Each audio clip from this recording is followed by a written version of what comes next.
Bonjour à tous, je suis en compagnie de Boris aujourd'hui, que vous connaissez déjà probablement puisqu'on avait fait un podcast ensemble il y a quelques mois. On a voulu mettre en place une nouvelle série de vidéos, donc sous un format relativement court, 5 à 10 minutes, où différents intervenants vont venir présenter une société, une thèse d'investissement. Donc ce qu'on vous propose, c'est de commencer par Boris avec la société TXCom. Merci Thomas, bonjour à tous. Bienvenue dans cette nouvelle série de vidéos de 5 minutes, 5 à 10 minutes. Aujourd'hui, je commence par TXCom, une société dont je suis actionnaire depuis quelques années. Ceux qui suivent mon portefeuille ont dû voir que j'en ai un petit peu. C'est une boîte française cotée sur le marché Euronext grosse. Alors, je précise que ce que je vais raconter là, ce n'est pas du tout un conseil en investissement, c'est juste l'expression de ma réflexion depuis quelques années. Chacun doit faire son devoir, on est bien d'accord. Alors, TXCom, qu'est-ce que c'est? Donc, c'est une petite société de type holding, donc qui regroupe deux ou trois activités différentes. En gros, en bourse, elle pèse 11 millions d'euros. Elle fait travailler 50 personnes et elle génère un chiffre d'affaires de 10 millions. Donc, c'est vraiment très, très petit. On n'obtient pas des titres très facilement, c'est pas très liquide. Il n'y a que 2 cotations par jour. Donc, il faut être attentif quand on veut placer des ordres. Mais on peut se constituer une position raisonnable assez facilement. Le groupe est constitué de 2 activités principalement, l'activité impression thermique représentée par Axiom et le matériel pour la boulangerie représenté par la filiale Staff. Le périmètre a pas mal changé au cours des années parce que l'activité de ce groupe-là, dirigé par M. Claverie, c'est le rachat de sociétés à la barre du tribunal de commerce. Donc l'objectif, c'est de racheter des boîtes pas chères, les retaper, en extraire un maximum en termes de cash, et puis soit fermer, soit revendre, soit conserver. La particularité de TXCom, c'est que en fait, c'est majoritairement une seule société, c'est Axiom, comme on va le voir, qui génère tout le cash de la société, et elle est présente à 75% à l'étranger, notamment aux États-Unis. Donc c'est assez rare pour une boîte de cette taille-là quand même. Axiom, qu'est-ce que c'est? Donc Axiom, c'est une société qui a été rachetée, je crois, en 2006 par M. Claverie, et qui imprime des tickets de manière thermique.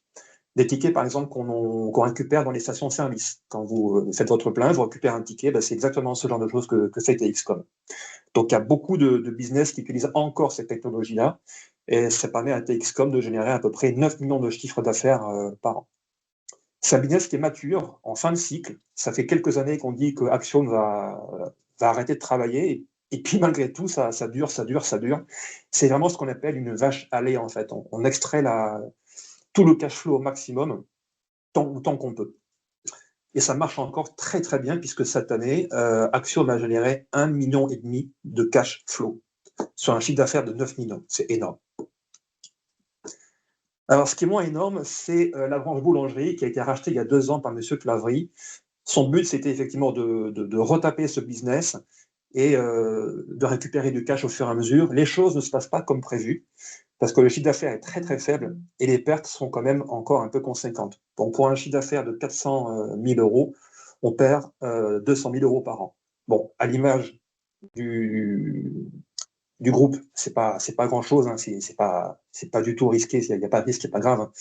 Mais bon, ça occupe quand même M. Claverie qui aurait pu faire autre chose à la place. Et ça reste quand même du coup un dilemme parce que le redressement est assez difficile. Voilà pour la partie business de TXCom. Mais ce qui est intéressant, c'est pas forcément cette partie business, c'est surtout sa partie patrimoniale. Là, on est dans la deep value, c'est-à-dire qu'en fait, la valeur de la société se trouve principalement dans son patrimoine. Monsieur Claverie, grâce à Axiom, a accumulé 10 millions d'euros de trésorerie sans dette. Ce qui fait qu'aujourd'hui, la société possède 10 millions de cash dans ses coffres, qui ne travaillent pas. Elle a en plus un immeuble qui est sur le point d'être vendu, valorisé à peu près à 10 millions d'euros, à Rueil-Malmaison, donc plutôt bien placé. Quand je dis qu'il est sur le point d'être vendu, c'est qu'il y a déjà une offre qui a été faite il y a 1 an, qui a été annulée pour une raison que je ne comprends pas trop. Mais c'est encore en vente. Donc, il va y avoir un acquéreur, je pense, d'ici 1 an, 2 ans, 3 ans. Ce qui fait qu'au total, 10 plus 10, on a un patrimoine net de 20 millions d'euros pour une capitalisation d'à peu près 10 millions d'euros. Évidemment, une affaire pareille, ça n'existe pas. Il y a toujours un problème quelque part. Et effectivement, le problème se trouve dans la gouvernance de la société et son allocation du capital. Les problèmes de gouvernance, c'est qu'il n'y a pas d'administrateur indépendant et que M. Claverie possède 70% du capital. Et malheureusement, le capital n'est pas très très bien alloué. Le cash ne travaille pas. Il n'y a pas de rachat d'actions. Et les perspectives de croissance sont assez nébuleuses parce que ce qu'on pourrait imaginer, c'est éventuellement encore un rachat au tribunal de commerce d'une autre entreprise, ce qui est toujours un petit peu hasardeux. C'est pas ça que nous, en tant qu'actionnaires, on attend. Donc, c'est pour ça que le titre n'est pas cher, qu'il est même vraiment complètement bradé. C'est parce que le marché se dit que cet argent ne sera jamais retourné aux actionnaires. Mais la situation est peut-être en train d'évoluer parce qu'il y a deux actionnaires qui sont assez actifs. Pascal Thierry, qui est assez connu, et Julien Tchachka, qui possède une part du capital, qui est assez qui est en contact avec M. Claverie et qui discute avec lui pour essayer de faire changer les choses. Et un premier résultat qu'on a eu, c'est le dividende de 30 centimes. C'est la première fois que ça arrive depuis 2-3 ans. On a l'impression que M. Claverie s'est un petit peu ouvert et que du coup, ça ouvre des perspectives pour la suite. Donc effectivement, l'allocation n'est pas terrible, la gouvernance n'est pas terrible, mais par contre, les perspectives sont peut-être meilleures. Voilà. Donc pour résumer, on a une société qui a un bilan très très solide, beaucoup de cash, qui est très profitable, donc on a vu plus d'1 million d'euros de cash chaque année, qui est valorisé à 1/3 de son patrimoine, et qui est très peu connu du marché, et notamment qui n'intéresse aucun analyste parce que c'est un micro-cap qui est peu liquide. Du coup, ça en fait une opportunité, d'autant plus que d'ici probablement 2 ans, l'immeuble pourra être vendu. Il est possible qu'il y ait aussi un dividende exceptionnel. On ne sait jamais, peut-être que ça va arriver. À force de demander aux assemblées générales, ça pourrait arriver. On peut aussi imaginer une croissance à l'international, notamment Axiom qui pourrait encore grossir davantage. Et puis, on pourrait avoir une fermeture définitive de la partie boulangerie, une réallocation vers un business un peu plus rentable. Voilà. Les faiblesses, comme on l'a vu, Staff, ça pourrait s'aggraver la situation, ça pourrait perdre encore plus de cash parce qu'on n'arrive pas à la remettre à flot. Le cash qui est toujours très, très, très mal géré. Voilà. La gouvernance ne fait pas évoluer les choses et ça pourrait. Enfin, je ne vois pas comment ça pourrait évoluer.